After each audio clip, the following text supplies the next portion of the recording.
I'd known Jake since second grade, shared birthdays, broken bones, dumb middle school dares, but somehow, in over a decade of friendship, I'd never stayed the night at his place. Not once. So when he texted me on a random Thursday night saying, "Want to crash at mine tomorrow?" I was surprised. "Sure," I said, tossing a hoodie into my duffel. "But why now?" He just replied, "Parents are heading out. Figured you should finally see the place." Sounded simple enough, but something about his tone had me on edge. Jake lived just outside town, past the edge of Elk Hollow, on a patch of land that felt more wilderness than neighborhood. His house wasn't a regular suburban two-story. No, this thing looked ancient, like a colonial ghost had designed it. Faded white paint, a wraparound porch, and massive pine trees towering over the roof like sentinels. It smelled like old cedar and lemon cleaner when I walked in. And something else. Something like damp earth. Like a grave after rain. His mom greeted me with a forced smile that didn't reach her eyes. She shoved a plate of cookies into my hands and all but vanished into the hallway. His dad, tall, silent, heavy-set, just sat in a leather recliner, staring at nothing. I caught a hushed conversation as they left, her whisper sharp and urgent. Then at 7:00 p.m. sharp, the front door shut behind them. "What now?" I asked, stepping into Jake's room. It looked normal, at least. Posters, messy bed, PS5 on the desk. "Order a pie, hit some co-op, stay up too late like old times," he replied, flipping the console on. But he kept glancing at the digital clock on his nightstand, like it was ticking toward something. We played, we laughed, we crushed zombies. It felt like middle school again, until the clock hit 10 o'clock. Jake froze. He paused the game, turned to me, and said in a low voice, "Okay, rule time." "What?" "After 9, we stay in here. Door stays shut. No bathroom, no water, no exceptions. Not until sunrise." I chuckled. What if I gotta take a leak? He nodded toward an empty Gatorade bottle on his desk. "Use that." My laugh died in my throat. "You're serious?" He didn't answer, just got up and slammed the door shut, locking it with a thick metal latch I hadn't even noticed before. Then, the house changed. "Jake," I said, barely above a whisper. "What the hell's going on?" He avoided my eyes. "Just ignore it. Keep playing." But I couldn't. There was a heaviness to the air now, like we weren't alone, like the house was breathing. Then came the sound, a dull thump from downstairs. Not footsteps, more like flesh hitting wood. Wet, slow, rhythmic. I muted the game. Jake tensed up, fists clenched. "Don't acknowledge it," he said. "That's not just the house creaking, man." Thump, drag. Something was being pulled across the floor. Then we heard it. "Jakey? Sweetheart?" A woman's voice. Jake's mom. But she had left hours ago. "We came back early, hun. I brought your friend some cookies. Open up." Jake curled tighter on the bed, finger to his lips. "Jake, that's your mom," I whispered. She spoke again. "Still warm. Chocolate chip. Your favorite." The voice got closer. Now it was right outside the door. It sounded too sweet, too even, like it had been rehearsed. Then it knocked. But it wasn't a knock. It was wet, like something soaked hitting the wood. "Jake? Ethan? You boys okay in there? You're being awful quiet." It said my name. I backed into the corner. My stomach twisted. The doorknob jiggled, then turned, back and forth, fast. "Boys!" the voice snapped. "This isn't funny." Something slammed into the door, hard. Jake didn't move, just lay there, eyes wide, mouth clenched. Then the voice changed. It gurgled, warped, like a record slowing down. I've been waiting for you. A black ooze crept under the door. Thick, viscous. It smelled like rotting leaves and wet meat. Jake pulled his blanket over his head. I understood then. This wasn't new to him. He'd lived with this. And now, I was part of it too. I kept my back to the wall, legs pulled up, heart hammering in my chest. The black sludge seeped across the wooden floorboards in slow, unnatural tendrils. The air reeked of wet mulch and iron, like something long dead had stirred. Jake didn't move, just trembled under his blanket like a terrified kid hiding from a thunderstorm. But I couldn't stop myself. Some awful, restless part of me needed to know, needed to see. "Ethan, don't," Jake hissed from under the covers. "Just don't look." But I was already crawling toward the door. I crouched low, avoiding the sludge, and pressed my eye to the keyhole. At first I saw nothing, just the dark hallway, lit faintly by moonlight. Then something shifted. It moved into view slowly, almost as if it knew I was watching. And my heart nearly gave out. It wasn't a person, or an animal, or anything I could name. It looked like it had been built, not born. A body made of twisted sticks, broken furniture legs, strips of cloth, and clothes. Familiar ones. A red apron. A hunting cap. Jake's mom's apron. His dad's cap. Its arms were long and thin like tree branches in winter, and its head, God, its head, was just a picture frame. One of those cheap wooden ones. Inside it was a photo of Jake's family. The creature held it up like a mask. Behind the photo, there was nothing. Just a black void. And then, my mom's voice. "Ethan?" It said gently, from the other side of the door. "Baby, it's Mom. You okay in there?" That voice, the exact tone she used when I had the flu as a kid, when I had nightmares. I almost broke, almost opened the door. Then it laughed. Not a human laugh. It sounded like leaves skittering on asphalt. Dry, brittle. "Let me in," it whispered, voice cracking like dead wood. "I've come to take you home." I collapsed against the wall, trembling, because a small, hidden part of me wanted to go. The hours dragged on. The thing never left. Sometimes it whispered. Sometimes it screamed. Sometimes it cried like a child lost in a supermarket. And all the while, it scratched. Not angrily, not loud. Patiently. Like it had time. Like it had done this before. I snapped. The fear didn't fade. It calcified into fury. I turned to Jake, still shivering under the blanket. "Enough," I said. "Tell me what that thing is, now." He peeked out, eyes sunken and red. "It's called the Shade," he whispered. "It's always been here, since before the house." His voice cracked. "My great-great-granddad built this place on land no one wanted. There were stories about voices in the woods, about something watching from the trees. He didn't care. Built the house anyway." Jake paused. "And something moved in." He hugged his knees. "The deal was unspoken. During the day, the house is ours. But after 10 p.m., it belongs to him. The Shade. A mimic. A collector. A thing of dust, silence, and stolen faces. It builds itself out of whatever it can," Jake said. "Voices, photos, clothing. It wants to be real. But now?" He looked toward the door. "Now it's not enough. It's evolving. It wants someone new." I stared at him, realization sinking in.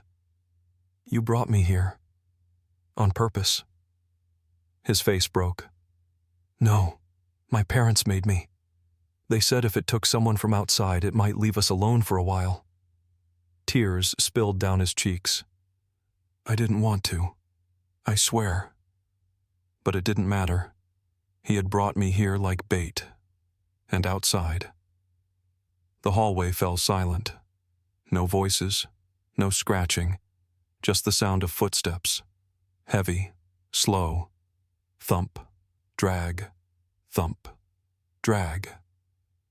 The game was over. The footsteps stopped outside the door. Then, boom! The whole frame cracked. The steel bolt shrieked. I jumped to my feet, heart slamming. Boom! Another blow. The bolt bent. The hinges groaned. The door buckled and shattered open. It stepped in. And it wasn't the thing from before. It was worse. Its body was a patchwork of house parts. Floorboards for legs, rusted pipes for arms, curtain rods twisted into ribs. In the middle of its chest, my duffel bag pulsed like a foreign heart. Its head, a bent grandfather clock from the hallway. The pendulum swung inside, ticking in wild spasms. Then it spoke. From the clock's face came a layered chorus of voices. It's your turn, Jake screamed. I grabbed the first thing I saw, a glass trophy, and hurled it. It shattered against the clock face. The creature howled. Like every broken voice it had stolen screamed at once. I bolted for the window, locked, painted shut. Flip the bed, I yelled. We shoved the mattress onto its side just as the thing lunged. It smashed into the barricade, limbs flailing, spoons, wires, wood, broken glass. Then I saw it. A flashlight. Behind the TV. I dove. It saw me. It charged. I switched the beam on, just in time. Flash. The beam struck it in the face, not burning it, unmaking it. The photo frame dropped. Pipes twisted. Screws popped loose. It screamed, a sound no human mouth could make. I held the light steady, forcing it back into the shadows. It writhed. It hissed. It waited. The hours bled on. We sat in silence, flashlight beam holding it at bay. Then, flicker. The batteries were dying. The light dimmed, faded to yellow. It's gonna go out, I said. Jake stared at the window. Just wait. Then, dawn. A sliver of sun slipped through the glass. The light struck the creature's back, and it froze, then shattered. The pipes fell. The wood broke. The photo burned to ash. My duffel hit the floor, and the shade was gone. We collapsed, shaking, crying, and then footsteps. Not heavy, not dragging, just normal. Jake's parents stood at the door, looked at the wreckage, then at me. But they weren't shocked. They weren't even relieved. They looked disappointed. The sacrifice had survived. They would have to try again. I made it out that morning, but I know I didn't leave empty-handed. The shade didn't get me, but it got something. And someday, it'll want the rest. Would you have lasted till dawn?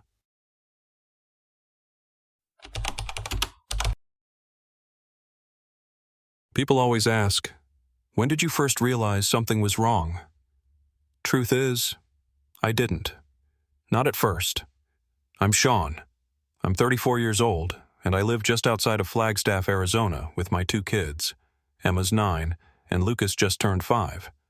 Their mom's been gone for a couple of years. Not dead, just decided parenting wasn't her thing. Things were good. I had a stable job with the utility company. The neighborhood was safe, and the kids were finally settling into a rhythm. Until one night, around 2 a.m., I woke up to Lucas tapping my cheek with a trembling little hand.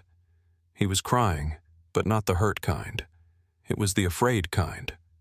I sat up, brushing sleep off my face, and asked what was wrong. He sniffled and said, "The man next door was making faces at me." Now Lucas has a vivid imagination, always talking about shadow monsters or ghosts in the closet. But this?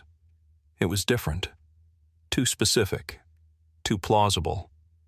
I walked with him back to the kids' room. Emma was awake in the top bunk, arms crossed, glaring at her brother. "I never get any sleep anymore, Dad," she snapped. "He's always crying." I didn't turn on the lights, just slid over to the window, carefully peeling back the curtain. Their room faced the neighbor's house, an older split level with peeling paint and yellowed blinds. One of the windows was half open, but I didn't see anyone. Just darkness. When I asked Emma if she saw anything, she said no. That night, Lucas slept in his little Paw Patrol tent in my room. Honestly, I thought he was just working an angle. He prefers that tent to his real bed anyway. But the next night, it wasn't Lucas. It was Emma. She shook me awake just past midnight. Her voice was flat, eyes wide. "The man was making faces at me too." I sat up instantly. "You sure?" She nodded. "I heard a noise, like a whistle, so I peeked." She'd only opened the curtain a little, just enough to see. There was a light on in the neighbor's back room, and he was standing there, right up against the glass. I asked what he was doing. She hesitated, then contorted her face into the creepiest expression I've ever seen on my kid. Lips curled open, eyes wide, neck strained at an awkward angle. And then she made a strange motion with her hands, rubbing one arm with the other like she was cutting. She called it playing the violin. I knew what she meant. I told her to never make that face again, or that motion. I was angry, disturbed. Our neighbor was a quiet guy, maybe mid-40s. I'd spoken to him a few times, but nothing beyond small talk. Was this his idea of fun? My daughter also said he'd made "come here" gestures, with both hands. That night, both kids slept in my room, and I sat up, watching the dark window across from us until sunrise. The next morning, I tried to confront him. His car was in the driveway, but he didn't answer the door. I knocked for 5 minutes straight. I even called out. Nothing. As I turned to leave, I glanced back and saw him duck from the front window. Coward. That night, I set a trap. The kids slept in my room. I stayed in theirs, sitting just under the window with the curtain slightly open. Around midnight, it started. First, a strange clicking sound, like someone calling a dog. Then, a warped whistle, like someone breathing through broken teeth. I peeked out. There he was. His window was open, arms sticking out. His face twisted into that grotesque grin Emma had mimicked, and he was swiping his arms back and forth in that same cutting motion. But when he saw me, an adult, not a kid, everything changed. The smile vanished, replaced by pure rage. He slammed the window shut and yanked the curtains closed. But I wasn't done. I kept watching. And then, smack.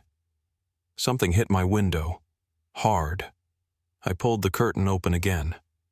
Nothing. But near the top of the glass was a handprint, way higher than any normal person could reach from the ground. I picked up my phone. Time to call the cops. Still on the phone with the dispatcher, I walked the house, locking every door and window. I pulled my gun from the safe and sat beside the kids' tent in my room. Emma was awake, scared. I whispered that everything was okay, but we had to stay quiet. Then I saw it, a silhouette through the curtain, tall, still. He knew exactly which room we were in. Then, he raised his arms into a Y shape. At first I thought he was holding poles or something, but no. They were arms. Too long, too wrong. Each one as long as his entire body. And at the end of those arms, 2 hands, 10 fingers, twitching. twitching. Thud, thud, thud. I stood, finger on the trigger. Just then, sirens. He banged the glass one last time, and then something impossible happened. His forearms just fell off, like they were chopped clean at the elbow. He ran before they even hit the ground. The cops arrived moments later. I gave them the full story. They asked questions about the neighbor. His name was Walter Green, lived alone, kept to himself. They told me to stay inside while they checked his house. I watched from the kids' room. They knocked, waited, then tried the handle. The door was unlocked. They went inside. Less than 5 minutes later, they came back out. Pale, shaken. I opened the front door before they could knock. The female officer looked at me and said, "Your neighbor's dead." That's all they told me. No details, no cause, just dead. But I saw the people in hazmat suits combing his yard, saw the flashes from crime scene cameras outside my bedroom window. And then I saw them. 2 arms, detached, rigid, pale, fingers splayed like starfish. We left that night, moved into my parents' tiny apartment in Tucson. Emma doesn't sleep through the night anymore. Lucas won't go near a window. And me? I'm trying to sell the house. But who wants a property that made headlines with phrases like human remains, unidentifiable damage, and possible ritual elements? The police still won't say much. But I heard from a neighbor that they're looking into another guy, a drifter who used to push a cart full of junk.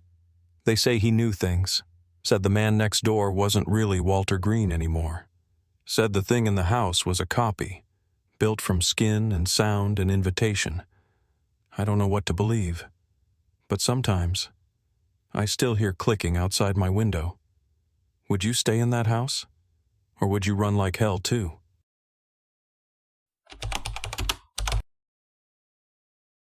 They say you shouldn't read someone's diary after they die. But what if it's the only thing they left behind? My name is Ethan. I'm 22. My younger sister Rachel passed away 3 months ago. She was only 12. The official story says it was a tragic accident. We were visiting our grandparents' place near Clear Pine Lake in Oregon. One moment she was skipping stones by the shore. The next, she was gone. They say she slipped, hit her head, and drowned before anyone could help. But I've been having doubts. And those doubts turned into fear the day I opened her diary. At first, it felt like a way to feel close to her again. She'd always been protective of those little notebooks. Colorful covers, cartoon stickers, tiny locks. But the one I found in the bottom drawer of her desk wasn't locked. It was waiting for me. The first few pages were innocent. Mom made tacos tonight. Ethan tried to steal my second one, but I ate it first. Ha ha. That made me smile. Rachel always found little victories in everything. The next entries were full of doodles, quotes from cartoons, and long rants about math homework. But about halfway through, things changed. I saw the man again today. He was standing in the backyard, just watching me. I paused. Who was she talking about? She continued. I told Mom, but she said I was making stuff up. But I'm not. He's tall, pale. His face doesn't move right. The handwriting changed too. More frantic, less neat. The man tapped on my window last night, just once. I looked up and he smiled. His teeth don't look human. I read that sentence 3 times. Rachel used to scare easily, but she wasn't a liar. I kept reading. He stands at the end of my bed now, every night. He whispers my name. He says I belong to him. I felt sick. This wasn't a story she made up to creep me out. This was something she believed, something that haunted her. And no one had any idea. The next morning, I drove to the county sheriff's office. I brought the diary with me.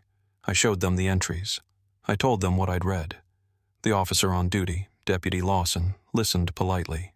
He nodded, jotted notes, and then gently said, "I'm sorry for your loss, Ethan, but there's no evidence this man exists." I asked if they could check security footage from any nearby homes, look into reports of prowlers, something. They did. There were no cameras facing our backyard, no reports of trespassing, no fingerprints, no footprints. They closed the file that afternoon, but I couldn't let it go. That night, I found a single loose page from the diary sitting on my desk. I hadn't touched the book in days. That page wasn't one I'd read before. It said, "He told me Ethan will be next. He says Ethan's time is almost here." I didn't sleep that night. I started hearing things after that. Taps on the glass, whispers beneath the floorboards. Twice I found muddy streaks on the living room carpet, like someone had come in through the back door, except the door was locked. Always locked. A few nights later, I had a dream. Rachel stood at the lake's edge, her clothes soaked, her skin pale. Her lips moved, but I couldn't hear the words. When I woke up, my bedroom window was wide open, and my shoes, muddy. I checked the backyard. Nothing. But that evening, while brushing my teeth, I saw something in the mirror. A shadow behind me, just outside the window. I turned. Nothing. I tried to tell myself it was stress, grief, guilt. But then came the knock. Tap, tap, tap. I turned toward my bedroom window. He was there, pale, thin, eyes like empty pits. He pressed a finger to his lips and smiled. His teeth looked like they were trying to escape his face. I don't remember falling asleep that night. I don't even remember moving. But when I woke up, there was a fresh page on my nightstand. Rachel's handwriting. "He's almost done with Ethan. Then we'll be together again." I ran to the lake, to the same spot she drowned. I don't know what I was hoping to find. Maybe answers. Maybe closure. What I found was worse. Footprints. Bare. Deep in the mud. Leading from the trees to the water. Then back out. Toward the house. I called the sheriff again. They humored me. Sent someone out. Took a few photos. But the next day, Deputy Lawson told me the same thing. No sign of forced entry. No footprints. No evidence. No one believes me. But I've seen him. He comes closer every night. Last night I woke up with damp hair and leaves in my bed. Tonight I've locked every door. I've covered the windows. But it won't matter. Because I think Rachel didn't drown. She didn't fall. He took her. And now, he's here for me. Would you have opened that diary? Or left it buried forever? So, if you're still here, maybe you weren't alone after all. But tell me, which story haunted you the most? Drop your thoughts in the comments, if you can sleep tonight. And if you enjoyed this dive into the shadows, leave a like, hit that subscribe button, and turn on notifications so you'll never miss what's lurking in the dark. Thanks for watching, Mr. Rainy Night. Sleep tight, if you can. If